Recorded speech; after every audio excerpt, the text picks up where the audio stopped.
Do you ever get the feeling, gassing up your car, that you're doing something evil?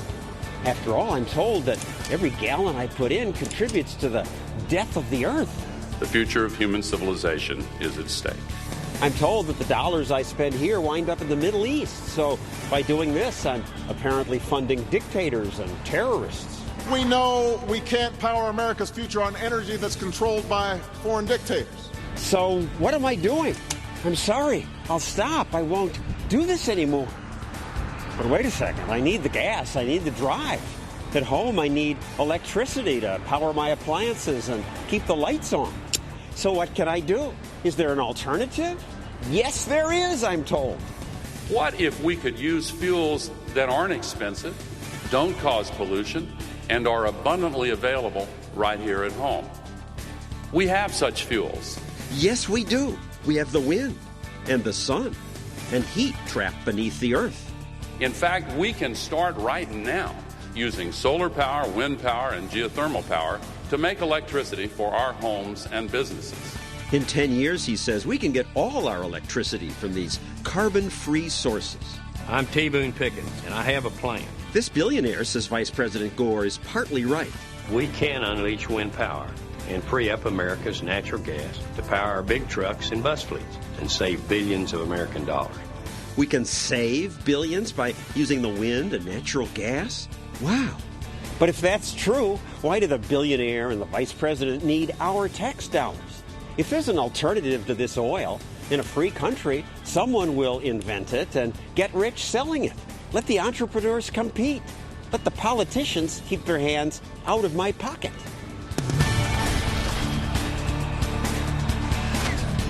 And now, the man who shatters conventional wisdom, John Stossel.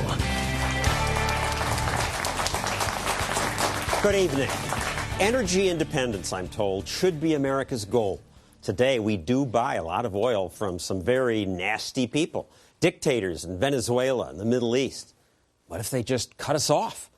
That fear is one reason that most every president and presidential candidate has promised to end this intolerable, excessive dependence on foreign energy sources. They promise bring us closer to energy independence for our country by 1980. By 1985. In 10 years. By the year 2025.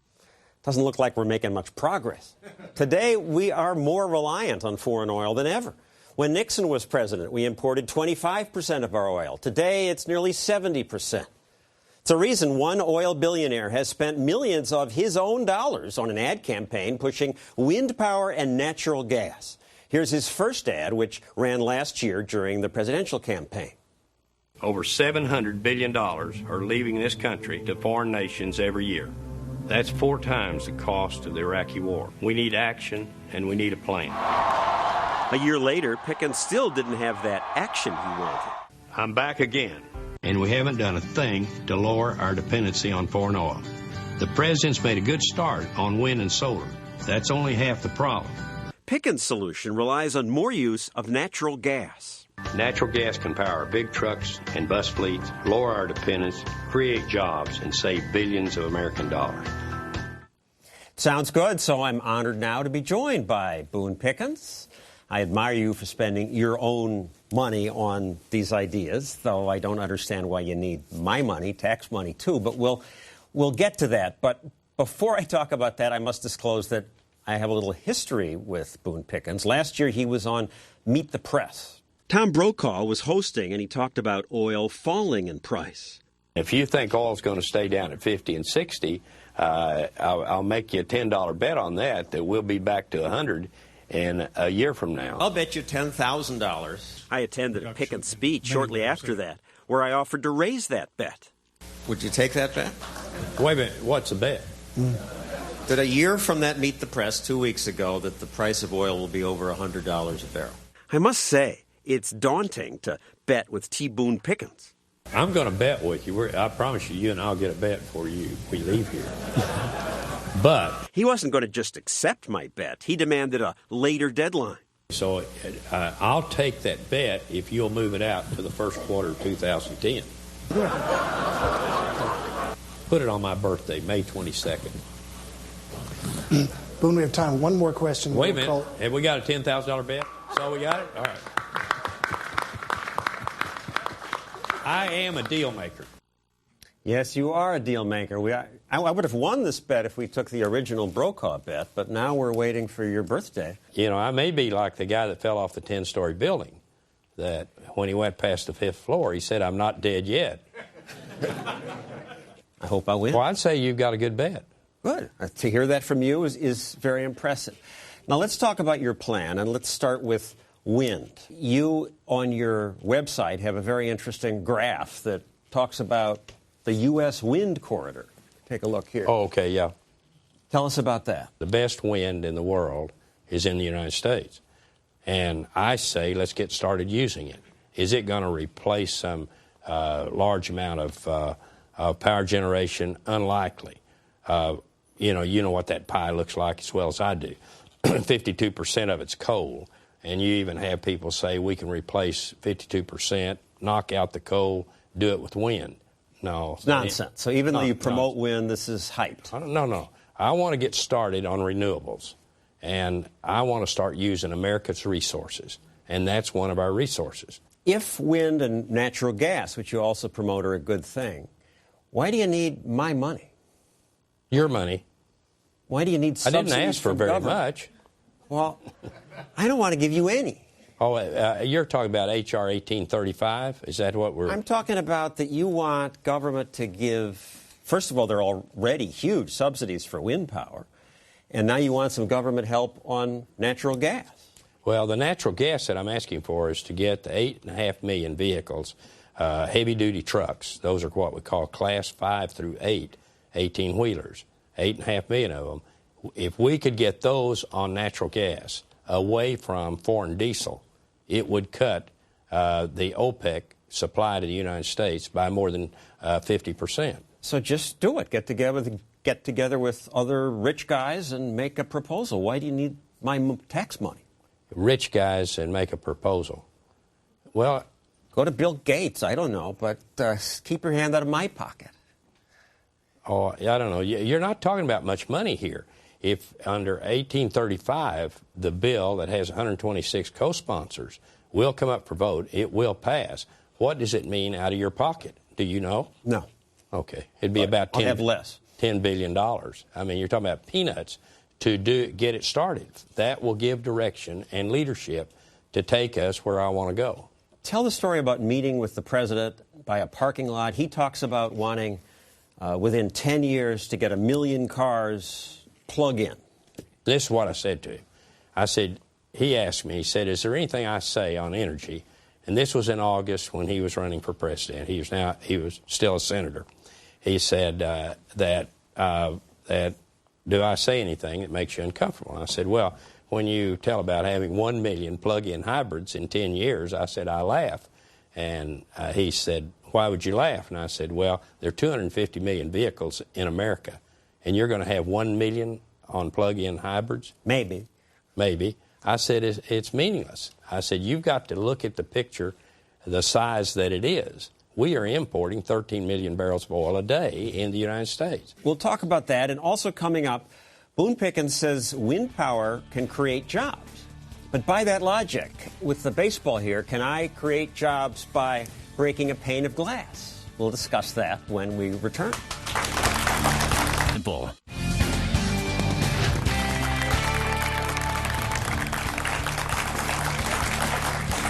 We're back with oil billionaire Boone Pickens, and you recently wrote a book, The First Billion is the Toughest.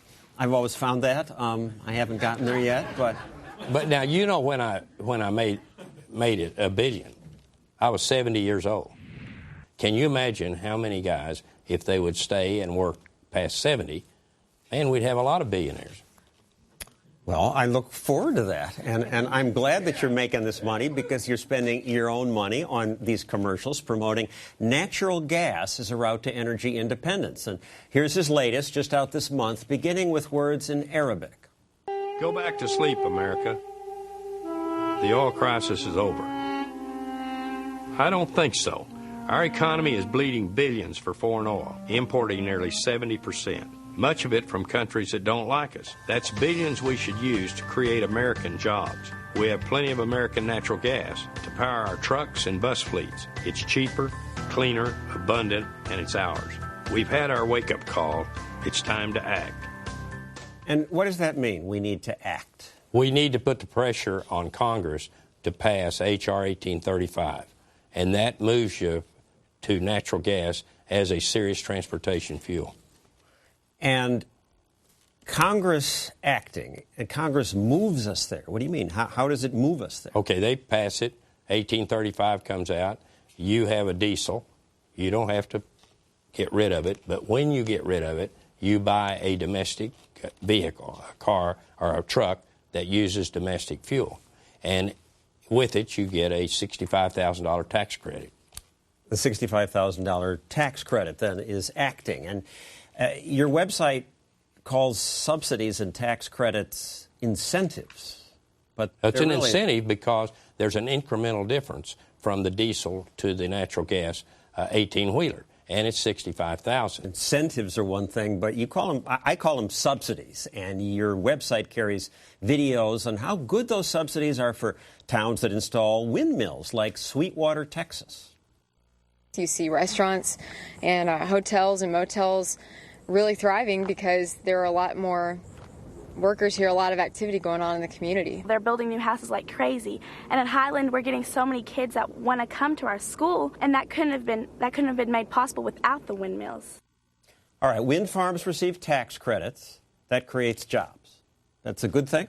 That's a good thing, yes. But now, just a second, I know where you're headed. I'm going to preempt you, is that you want a free market. Do you think that OPEC is a free market? No, but are we going to fix a non-free market by subsidizing wind power? Well, wind is priced off the margin. The margin is natural gas. So it's priced at the same price as natural gas is. So, but with natural gas at $5, you can't build much wind because natural gas has to be around $7. All right, so then you have a tax credit. You subsidize it. Sweetwater has all these jobs, and that's a good thing. But it's only the seen benefit. What about the unseen? If government subsidies really created jobs, then I can create jobs, too, with this baseball just by doing this. So, I thought you were going to miss it. Not a chance. You practiced. Right in the strike zone, too. So I just lost a piece of glass, right? But I've created a job for a glassmaker. Yeah, but I'm not destroying anything to create jobs. I'm creating something to create jobs. But you're pulling money with these tax credits from other taxpayers who might have spent it, just as I might have spent my money instead of on this glass or on the person to clean it up, to buy a shirt or to give it to charity. That's John, the unseen we're not asking cost. you to subsidize it. We are taking it out of what is paid in taxes. So you're not going to get to buy something. Now what? Someone in the audience took issue. I'll take issue. Okay, a tax credit. What was it? I'd like to hear. I know you're paying it. I'm saying the taxes are in there. We're going to use some of it to get this started, and with it, you're going to end up with jobs. But some is more than zero. All right, but you're not Mike, so let me have the conversation. Okay. But when you look at, for instance, Carl Pope, that executive director of Sierra Club, he says you do the wind, and if you do the wind to the magnitude that the government said in the report of April 07, if you do the wind to that magnitude, how much is it? 200,000 megawatts. It'll be done over a 10-year period. That would create, he says, 5 million jobs. All right, but the tax credits to allow that might have created 6 million jobs, for all I know. That's good. That's fine. Do it. We've lost 1 million jobs, though. If you take the money and you give it to the wind farm, you're taking it from someplace else. That's exactly what you're doing. Now, I'm not arguing with you about it. Okay. You don't think this geologist can't see that? I'm not an economist. You know what an economist is, John? Someone who is dull on TV programs? That's close. It's a guy that couldn't be a CPA. That's it? That's the whole joke? Okay. Well, he didn't have the personality to be a CPA, so he's an economist. Okay, good. You had it. When we return, we'll get into the big issue, energy independence.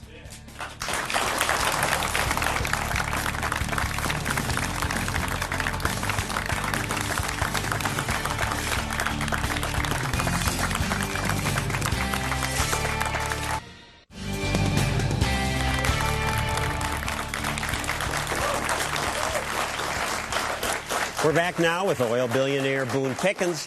One reason he says he runs ads promoting natural gas and wind power is that America is in danger because of our dependence on foreign oil. And this is an area where you and former Vice President Gore are in agreement. So, Vice President Gore, I still have my green phone here. Your office has the number. Please, if you ever want to talk about global warming or... Someday Al's going to call you on that. I hope he does. He's got these energy schemes I want to ask If Al ever invites you to lunch, go. I absolutely will. He has. I went over to Regency, and he said before I got there, he said, I'm going to order lunch. What would you like? I said, whatever you eat will be great with me. It was great with me. I opened the door to his suite, and an odor overwhelmed me. Odor of? Cheeseburger and fries. I won't order it, but I'll sure eat it.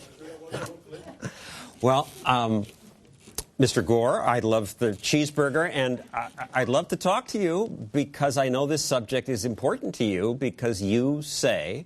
The survival of the United States of America as we know it is at risk. This is conventional wisdom. Everyone seems to agree that our dependence is a horrible problem. Last election, every big candidate campaigned on it. Barack Obama will make energy independence an urgent priority as we break the grip of foreign oil. Helping break the back of our oil dependency. End our addiction to foreign oil and move us toward energy independence. We know we can't power America's future on energy that's controlled by foreign dictators. As I mentioned earlier, achieving energy independence has been promised for years. This intolerable excessive dependence on foreign energy sources. They promise bring us closer to energy independence for our country by 1980. By 1985. In 10 years. By the year 2025. But our failure to achieve it hasn't dampened enthusiasm for it. That is what this is about in the final analysis. It's about this great country of ours and making a stand for what we believe in. Standing up for American dominance and superiority. Dominance and superiority? There is another point of view, and I'm kind of partial to it. So let me bring on journalist Robert Bryce. He's the author of a book called Gusher of Lies, The Dangerous Delusion of Energy Independence. So what do you mean, delusion of energy independence? Well, it is just that. I've been looking at the Pickens Plan website. Throughout, he says, energy independence now. Sign the petition for energy independence. 64,000 people have signed the petition. The fact is that, I agree with Mr. Pickens when it comes to natural gas. The shale gas revolution is a big deal. But there are 3 points. Energy independence, this is pure hokum. The U.S. Never going to happen. Never going to happen. The U.S. is the world's single biggest energy producer and biggest energy consumer. The idea that we should be independent of the world's single biggest market, the global oil and energy market, is ludicrous on its face. But they're going to cut us off, starve us. Who's they? In 2007, look, whenever you hear anybody talk about the evils of foreign oil, grab your wallet. They want your money. That's it, period. And, I appreciate Mr. Pickens' position, but what he's asking for is welfare for billionaires. Natural gas vehicles, fine. He's the biggest shareholder. I looked at the proxy statement this morning in Clean Energy. It's a company that provides natural gas to natural gas vehicle market. I'm all for natural gas vehicles, but they are going to come into the market regardless of what Congress does. The fact is that in 2007, here are the numbers. In 2007, the U.S. imported oil from 90 different countries. We exported oil to 70 different countries. In 2009, latest EIA numbers, yes, the U.S. is a big oil importer. We're also among the world's biggest oil exporters. 2 million barrels a day average in 2009. The point being? It's a global market. Get used to it. We could quit buying oil to market. It's not going to. We could quit buying oil tomorrow. It won't put the Saudis out of business. Robert, are we a net importer or a net exporter? We are a net importer, and so are the Chinese. By how much? And so are the Chinese, and so are 172 other countries around the world. We could quit importing oil tomorrow. It won't make a damn bit of difference. Wait a minute. Are we net importer by how much oil? We're a net importer by about 11 million barrels a day. That's it. What are Chinese? Well, I heard you say earlier it was 4.5. I'll trust your number. It's good. Yeah. What's your point? My point? That you better get on your own resources is my point. Because Well, we're not on our own resources for iPods and movies. What about and cars. fresh? What about fresh flowers? What about beer? What about bottled water? Tennis rackets, tennis shoes. It's a global market. We live in an ever more interdependent global economy. What about that? Well, I know that you're importing oil from the enemy. Consequently, you're paying for both sides of a war, is what you're doing. What's your answer to that? 2 of our 3 largest sources of imported oil are Canada and Mexico. Belligerent terrorist havens? Not that I know of. Oh, wait a minute. Go back. I said we're getting 5 million barrels a day from OPEC, right? Well, you have to accept that because you don't have a number, so you have to take my number. Okay. I'll accept it. I'll trust you. Fair enough. It's 5 million barrels a day. And when you look at old John Podesta's report that came out last week, State Department says 4.5 million barrels a day that we import come from countries the State Department recommends our citizens do not visit. Sure, and I heard you say that before. The U.S. was a net crude oil importer in 1913. We have been a net crude oil importer essentially every year since 1913. But now these are nasty dictators. Aren't they funding terrorism? Look, the question here, I mean, and I know Mr. Pickens is a smart guy. Get a dictionary, look up the word fungible. The oil that we don't buy goes to China. It goes to Singapore. It goes to South Korea. It is a global market. There's no question. I'm not arguing with you that. It's a global market. Well, then then you have no point. I have a point. When supply is capped, then as demand goes up, the only way you can control demand is with price. You agree with that? Well, sure, but today, look at the latest EIA numbers. OPEC has a surplus production capacity. Energy Information Administration. They have a surplus production capacity of 6 million barrels a day. But I don't believe that. Well, okay, fine. We can disagree on the numbers. The fact is, we are not, the world, for all the discussions about peak oil and everything else, we are not short of oil. Your whole plan is to displace diesel. You're not displacing the entire barrel. You can displace diesel, you can displace gasoline. You still have to buy the crude. The crude still has to be... It takes 4 barrels of crude to get 1 barrel of diesel. Fair enough. Yeah, 4 barrels of crude to get 2 barrels of gasoline. Fine. Okay, so diesel price is going to continue to rise because demand has now come into the picture to the point where diesel will always be above gasoline price. Well, I thought that a year ago, too, and it hasn't happened. It's selling now at par. Even though diesel...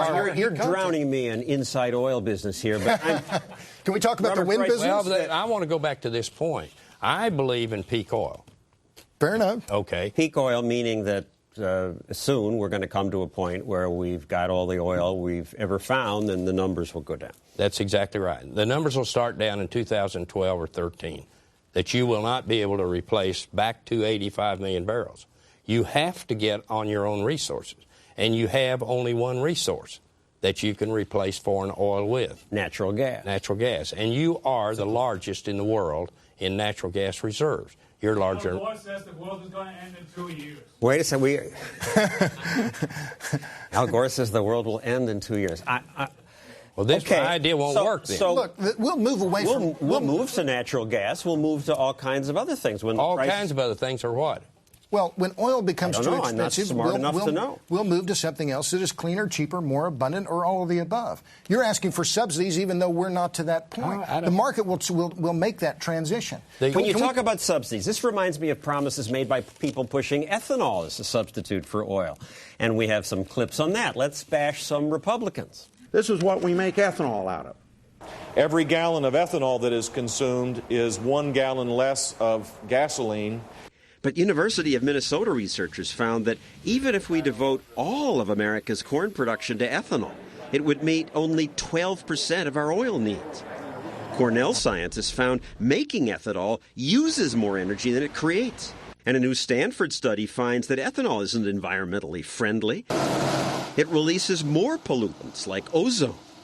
Still, we spent $4 billion in subsidies on ethanol last year, because influential politicians claimed it burns cleaner and it creates less emissions. Boone, why is your plan any different? People say this is going to be better. Let the market decide. Well, you have to get it started, John. The wind business, which Mr. Pickens has invested $2 billion in, is the electricity sector's equivalent of corn ethanol. It is a scam from beginning to end. It does not, it is, thank you. Well, do you know how wind energy is priced? It is not. Yes, you've explained that. Last year you said it was priced. It was uneconomic if gas was under $9. Now you say or over $9. Now you say it's $7. The fact is, wind does not displace natural gas. It increases the need for natural gas. Doesn't decrease CO2 emissions. I'm not saying wind replaces natural gas. Well, then why are we doing it? I'm saying you're doing it because you want subsidies from the federal taxpayers. That's why you're doing it. Let him answer. That's not true. Well, would you do it without subsidies? Would you invest a dime in it if there weren't subsidies? No, you're going to have help to do it. Well, on that note, we are out of time. No. We are out of time. We can't be out of time. You've expanded my brain, given it some exercise. When we come back, the romance of high-speed trains.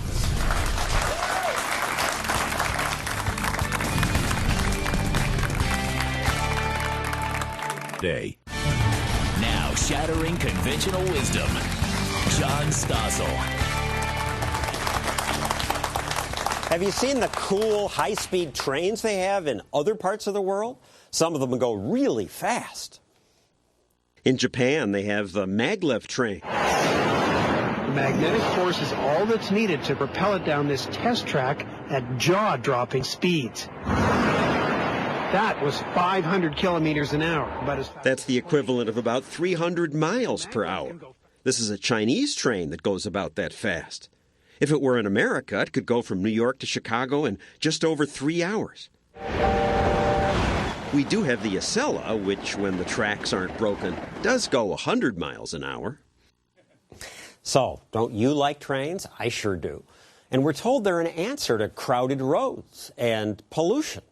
So, isn't it reasonable that we should have incentives for high-speed trains or light rail in cities? Sir. I spend an hour a day on the train, the New York subway. And it's a wonderful experience. It just could be made faster and more efficient. And I don't know why we don't do more to improve our rail system. So.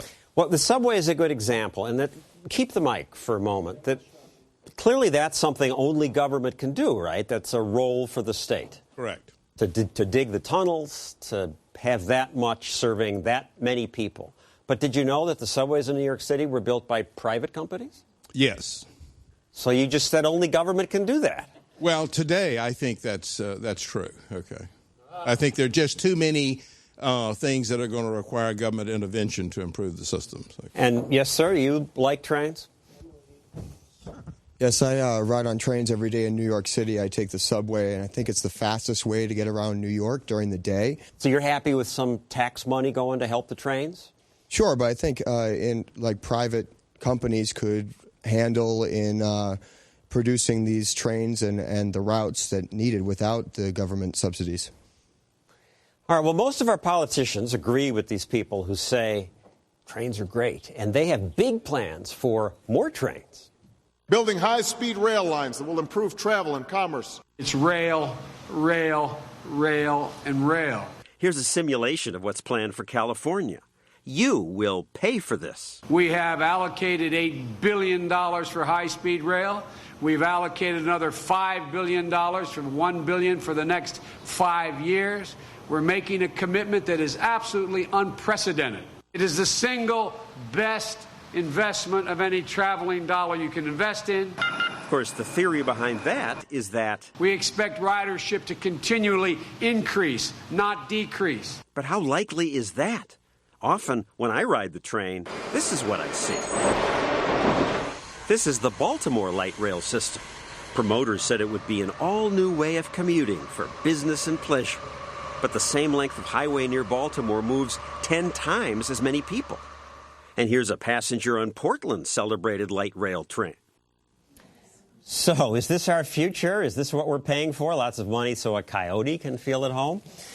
Randal O'Toole of the Cato Institute is the author of Gridlock, Why We're Stuck in Traffic and What We Can Do About It. So tell me about this coyote. Is this not a faked picture? Well, I don't want to say nobody rides the light rail in Portland, but coyotes like to go where they know they can find solitude from people. But, come on, there are times of day when these trains are busy. Yes, but We invest a huge amount of money to run these trains 18, 20 hours a day, and most of the day they're empty. So the average number of people on board a light rail train is about 20 to 25 people. That's not very many people. You could easily carry those people on a bus, and yet we're spending hundreds of millions of dollars when we could spend millions of dollars or hundreds of thousands of dollars on buses to have trains instead. Why? Well, there's partly the romance of the rails. It's partly because lots of people make lots of money on those hundreds of millions or billions of dollars we're spending building the trains. It's partly because transit agencies have this inferiority complex if they don't have a train. You know, I'm not a real transit agency if I don't have a train, so I have to build a train somewhere. And they rise to their level of incompetence because running a train system is a lot more complicated than a bus system. In Portland, Oregon, where I used to live, the general manager of the transit system said when the light rail system opened, there's no doubt now that light rail is a huge success. In 1980, before we opened light rail, 9.8% of Portland area commuters took transit to work. Now we're up to 8%, thanks to light rail. Why? Was it 9 to 8? 9.8 down to 8.0%. Why? Because when we built the light rail, we had cost overruns, and we had to cut back on bus service, and we lost passengers in other parts of the city. Buses are less romantic, but they're more practical because they can go where the commuters go. That's right. They're flexible, they're cheap, and they're easy to run, and all you have to do is look out the window and say, there's where people are going. Once you build a rail line, you're stuck with it forever. And then you have to become a land use czar to try to control how people are going to live and where they're going to go in order to get them to ride your train. Now, I've been complaining about subsidies on this program. Some people say, hey, other forms of transportation get subsidies. It's only fair trains get their fair share. In fact, Vice President Biden, who loves to say he rides Amtrak, claims this. This idea we only subsidize Amtrak. We subsidize the airlines more. We subsidize the highways more. It's the least subsidized form of travel. True. 85% of our travel is by automobile. And so there are some subsidies, but they add up to less than a penny per passenger mile. Only about 0.1% of our subsidy of our travel is on Amtrak. But the subsidies are 25 cents a passenger mile. Only about 1% of our travel is on urban transit, but the subsidies are 60 cents a passenger mile. So the subsidies to Amtrak and to urban transit are far greater than to driving. Now, I don't think we should have any subsidies at all, but you don't say we need to have more subsidies for Amtrak because there's a little bit of subsidy for driving. So the taxpayer is being taken. The taxpayer is being taken. A lot of money is going into the pockets of people who are building these rail lines. A lot of money is going into the pockets of transit unions who are getting, union members are getting very cushy jobs that are a lot of bus drivers get paid over $100,000 a year, and it's all coming out of our pockets. Thank you, Randal O'Toole. I feel educated. When we return, if we're skeptical of these government schemes for improving transportation, is there another way? Yes, there is.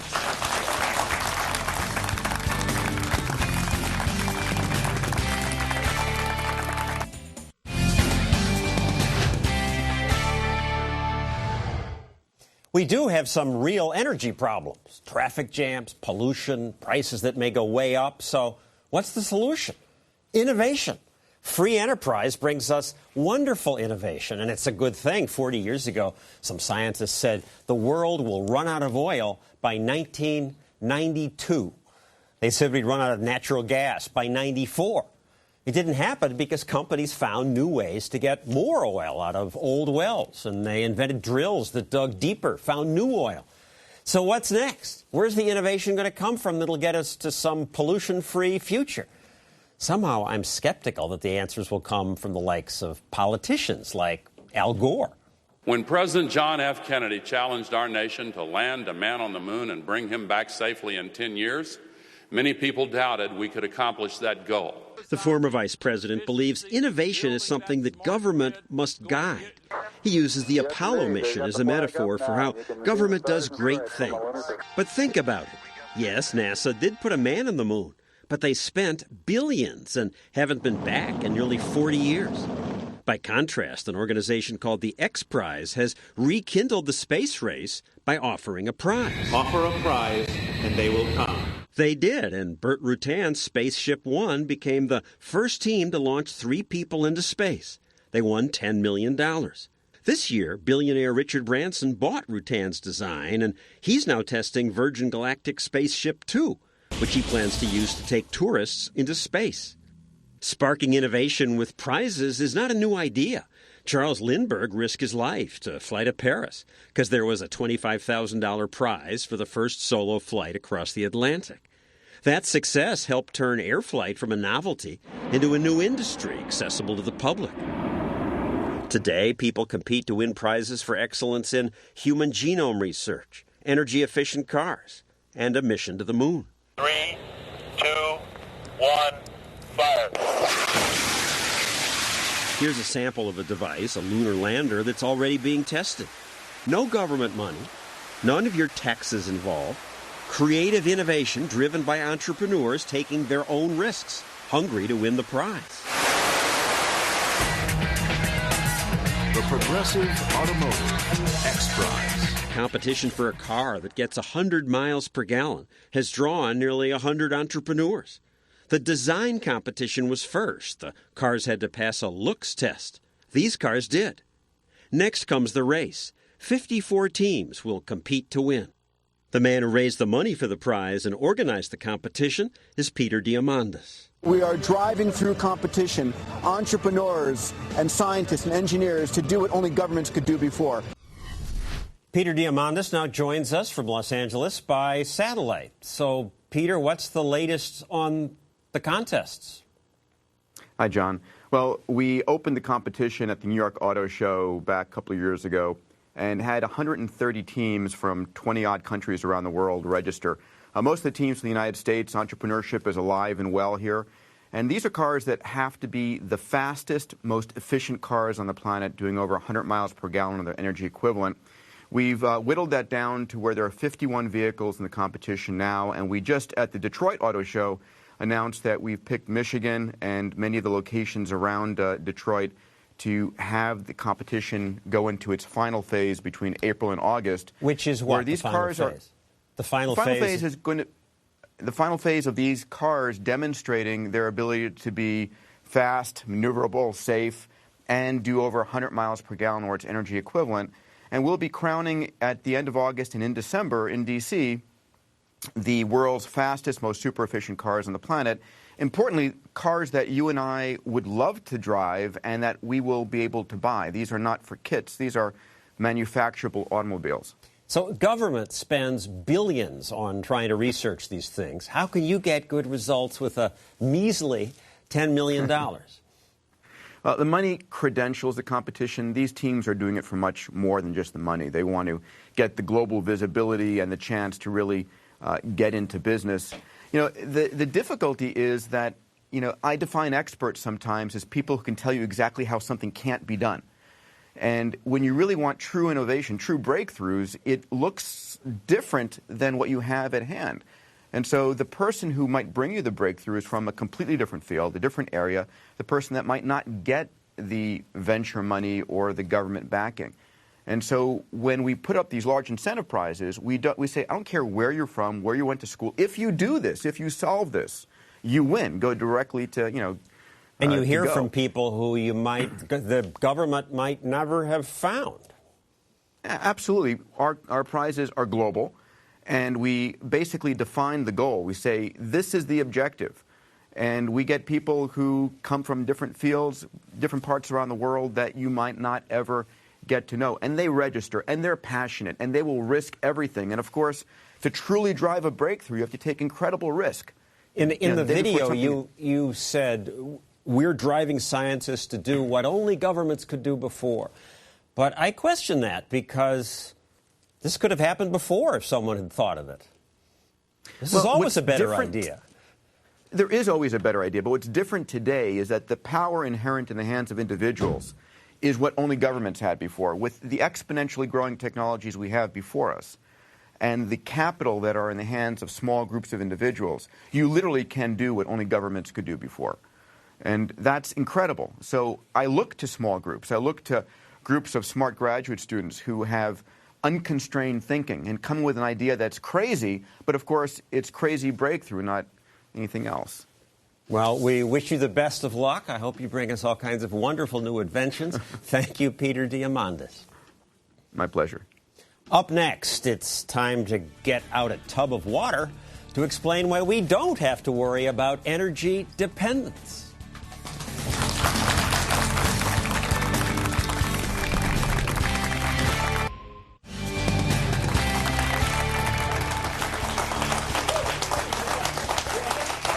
It's amazing how ideas with no merit become popular just because they sound good. And energy independence sounds really good, especially to Americans who, for a lot of good reasons, like the idea of being self-sufficient. But to be for energy independence is to be against trade. And trade makes us richer. Economist Adam Smith had good insight about how this should work years ago. He said, it's the maxim of every prudent family never to attempt to make at home what will cost more to make than to buy. If a foreign country can supply us cheaper than we can make it, better to buy it from them. He's right. People should do what they do best. I'm a pretty good TV producer, but I'm a lousy mechanic. So I should make TV and pay someone else to fix my car. And trade isn't just efficient, it also protects us. We say we want to be energy independent, but what if we were food independent? Next time there's a big flood or drought, we'd starve. Likewise, getting oil from Canada and Mexico and Texas and Saudi Arabia gives us some security. If one company or country won't sell us oil, someone else will. And anyway, all the world's oil ends up in the same bathtub. Imagine this is it. This is the market for oil. If one foreign source suddenly said, I'm not going to sell oil to America, they still have to sell it to someone. It comes back in the market, and that someone then sells it to someone else, and eventually they'll sell it to us. American companies will find a way to buy it. Finally, here's another even bigger point. To achieve energy independence, the government will have to plan the energy sector. Central planning. That's a recipe for disaster because, remember, government doesn't do anything very well. Government gives us long lines at the DMV, post office. We don't think of government as giving us faster package delivery. Reliability for less than you think. Or better cell phones. Only from T-Mobile. Government rarely innovates. Bureaucrats give money to their cronies, depending who's in power, and they tend to keep doing what they did last year. To have affordable, low-pollution energy, we need real innovation. The free enterprise kind that brings us better, well... Turn left. Everything. The idea that government must guide this process using your money is absurd. John McCain at least rejected command and control for a prize. A $300 million prize for the development of a battery package. But why should he spend your money to get a better battery? The free market already provides a prize. Anyone who develops one will soon make at least $300 million simply by selling it. And if that's not incentive enough, private groups like the X Prize already offer their own rewards. Politicians don't need to spend our tax money. Some people say it's terrible that America doesn't have an energy policy. But I say we do have an energy policy. It's the free market, and it works really well. Demanding taxpayer handouts to subsidize certain kinds of government-approved energy isn't how it should work. Get government out of the way. Then inventors will go crazy innovating, and they'll find ways to create energy. May the best entrepreneur win. I'm John Stossel. Thanks for joining us. See you next week.